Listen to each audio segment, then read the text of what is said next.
ṣẹ́gun nípa Kristi. Wọ̀nyí lọ́pọ̀ wọ́n ti gbàgbé. Wọ́n ìyá kọ́ wọ́n ti gbọ́. Báwo kí kòrò?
We die, we give him glory.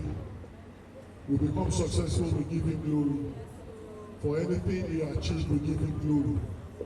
So, for the life of our brother, Olamilekan Sunday Ojo, we give God the glory.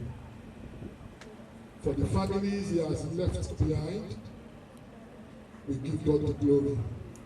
And we commit them into the hands of Almighty God to take preeminence in their lives. We thank you all for finding time to come for this week. We thank you. And if you rest for a while, ọmọdébọ ọmọ sọ pé ká má máa ṣe àdúrà ẹni kò possible. Àwọn àdúrà kan wà tá a máa gbà tọ́lọ́wọ̀n ò ní gbà. So bóyá ká ṣe ní pé kílù ẹ̀ má kàn wá. Kọ́nà wà pẹ̀lú wa, kọ́nà dẹ́nu wa sí. It's so painful. I know where he preaches. He's my friend. I equally lost my immediate junior brother about 2 years ago, 46 years old. So I know how it feels. We don't have much to do other than to hand over to the members of the Soul Salvation Church of Christ, Aladura Bariga Lagos. They are taking charge of the program until we get to where we want to give testimonies. We know most of us here will have one or two things to say about our dear brothers, our dear brother, but I've grouped it into a category. So we have members of the family. If they have one or two things to say,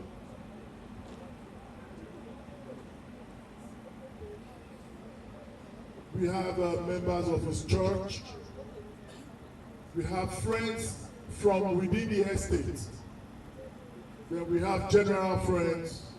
Then we have theater arts practitioners. But because we don't want to make it a very elaborate thing, we are making it just two from each category. Before I hand over the microphone to the person that God had ordained to lead this service, I would want to recognize everybody here. You are all recognized. I don't have names. I would have loved to call all your names. Recognize you, appreciate you for coming. But permit me to recognize one person. I crave your indulgence. I have the honor to recognize the current governor of Tampan, Lagos State, Mr. Dele Ayobiojo. You are welcome, sir. Thank you very much, sir. So, I'll be handing over the microphone to Deacon Olamilekan Daniel, who will be leading us through this service. Thank you.